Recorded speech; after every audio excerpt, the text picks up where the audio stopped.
Hello everyone ఎలా ఉన్నారు? ఇప్పుడే కన్నప్ప యూకే ప్రీమియర్ చూసొచ్చాను. అసలు జీరో ఎక్స్‌పెక్టేషన్స్‌తో సినిమాకి వెళ్లి కూర్చున్నా.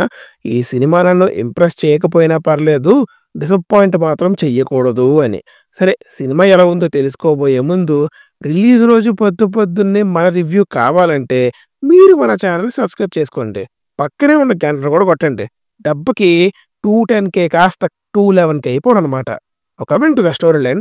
టెన్నుడు దేవుడంటే ఒక రాయి మాత్రమే అని నమ్మే మనిషి.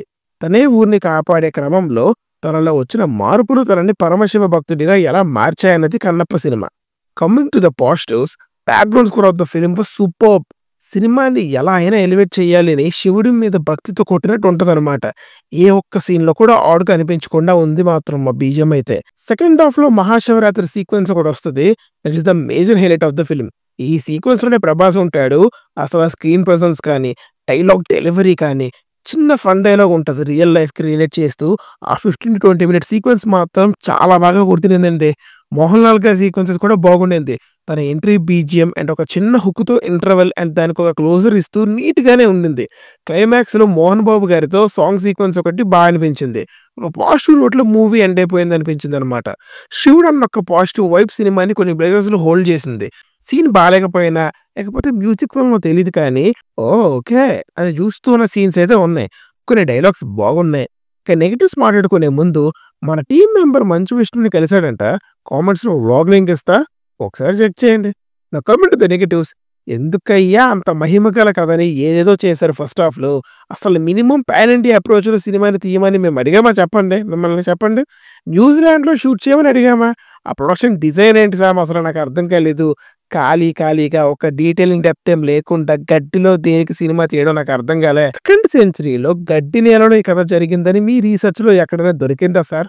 సినిమా ఆర్టిఫిషియల్‌గా అనిపించడానికి one of the major reasons production design. Action sequences ఏంటండి బాబు నాకు అర్థం కాలేదు. ఫస్ట్ హాఫ్‌లో హీరోయిన్ ఫైట్, ఆ పంచెస్ షాట్ ఒకటి ఉంటది. అది చేత్తో ముద్దు పెడుతుందా లేక కొడుతుందా అర్థం కాలేదు. ఇక సెకండ్ హాఫ్‌లో మేజర్ యాక్షన్ సీక్వెన్సెస్ వస్తది. దాన్ని నైట్ ఫైట్‌లోకి ఎవడు మార్చమన్నాడు? సడెన్‌గా త్రిశూలం టైప్ షాట్ ఏంటో, సడెన్‌గా విలన్ చచ్చిపోవడం ఏంటో, అసలు ఆ టేకింగ్ ఏంటో సీక్వెన్స్‌లో నాకైతే ఏం అర్థం కాలేదు. ఇక డైరెక్షన్ అండ్ ఎగ్జిక్యూషన్ మాట శివయ్యకే ఎరుక. సెకండ్ హాఫ్‌లో పిక్ అయినట్టు అనిపించింది. Because of that better drama. ఈయన మహాభారతం తీసిన డైరెక్టర్ అంట. నిజంగా ఈ సినిమా కంటే మీ సీరియలే బాగుంటది సార్. ఎందుకంటే మీరక్కడ స్కేల్, యాక్షన్ కాకుండా డ్రామా మీద ఫోకస్ చేశారు. ఇక్కడ కూడా అదే చేసుంటే చాలా బాగుండేది. ఒకసారి ప్రభాస్ సీక్వెన్స్ అయిపోయాక ట్రాన్సిషన్ ఫేజ్ ఒక సాంగ్‌లో ఫినిష్ చేశారు. సాంగ్ మోంటేజ్ లాగా ఉన్నా అది ఇంపాక్ట్‌ఫుల్‌గా అనిపించదు. ఒక ఇంపాక్ట్‌ఫుల్ సీన్ ఉన్న క్లైమాక్స్ ఇంకా బాగా ఎలివేట్ అయ్యేది. ఒక మంచి హైలో ఎండ్ అయ్యేది సినిమా. వీఎఫ్ఎక్స్ అవని, కాస్ట్యూమ్స్ అవని, ఇక ఏదైనా అవని సినిమాకి పెద్దగా హెల్ప్ చేసిందయితే ఏమీ లేదు. పర్ఫార్మెన్సెస్ పరంగా విష్ణు డిడ్డే ఓకే జాబ్ అండి.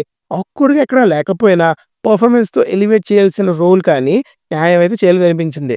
మోహన్ బాబు, మోహన్ లాల్, అక్షయ్ కుమార్, శరత్ కుమార్, మధుబాల ఇలా సీజన్డ్ యాక్టర్స్ అంతా బాగా చేశారు. Kajal and Preethi were good.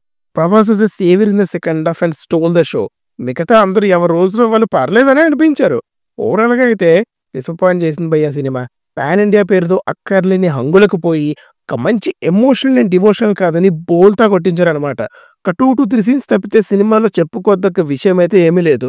అన్నిటికంటే గొప్ప విషయం ఏంటంటే వాకౌట్ చేసేద్దాం మనీ అయిపోతది అనుకున్నా గానీ పుణ్యం కొద్దీ కూర్చోపెట్టగలిగారులేండి. సినిమా చూసాక మీరు ఇంకా ఓపిక మిగిలుంటే కామెంట్ చేయండి చెప్తా. వీడియో నచ్చితే లైక్ చేయండి అండ్ సబ్స్క్రైబ్ చేసుకోవడం మాత్రం మర్చిపోకండి. Thank you team movies for you. Bye.